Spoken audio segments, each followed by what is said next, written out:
Le département est bien sûr connu comme le financeur des allocations personnalisées d'autonomie, de la prestation compensation du handicap,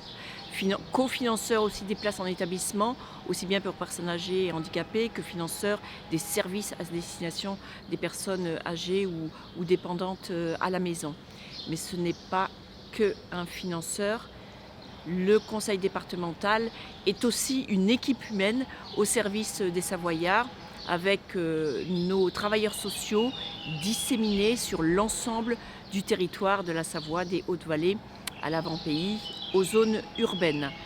Nous avons toujours eu la conception d'une Savoie plus humaine. D'abord par le contact de proximité avec toutes les Savoyardes et les Savoyards, et aussi en exerçant pleinement nos compétences en matière de solidarité qui concernent tous les âges de la vie. C'est bien sûr la petite enfance, la protection maternelle et infantile, le soutien aux familles, et puis c'est aussi le grand âge avec les personnes âgées dépendantes, qu'elles soient d'ailleurs en établissement, en EHPAD ou à domicile, et puis aussi l'aspect très important de solidarité avec les personnes handicapées, là aussi, quel que soit leur âge, en les aidant matériellement, en adaptant nos aides à leur situation individuelle, en transportant les enfants handicapés scolarisés, sans oublier évidemment cette belle solidarité en aidant les associations savoyardes, les banques alimentaires, les restos du cœur, au-delà du RSA que nous finançons. Donc nous essayons de conjuguer au quotidien cette solidarité qui pour nous ne se résume pas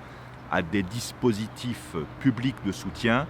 mais à prendre en compte chaque part d'humanité qu'il y a dans chaque homme et dans chaque femme. Le maintien à domicile est un enjeu majeur puisque c'est d'abord la priorité des personnes qui l'expriment.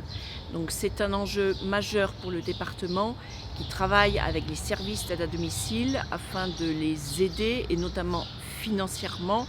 Le département soutient notamment les services d'aide à domicile pour les déplacements, pour les personnes qui sont fortement dépendantes ou pour les services à domicile qui interviennent dans les zones excentrées et qui ont beaucoup de trajets en voiture à faire.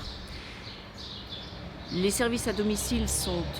financés pour partie par le département et nous avons revalorisé la partie financière départementale dans un secteur en tension puisque c'est un secteur qui n'arrive plus à recruter aujourd'hui. Nous avons aidé par exemple dans les collèges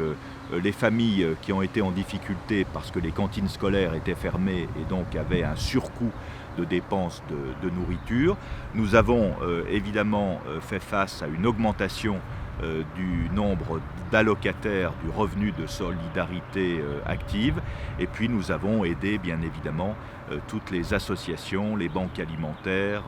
les restos du cœur qui interviennent au plus proche du terrain.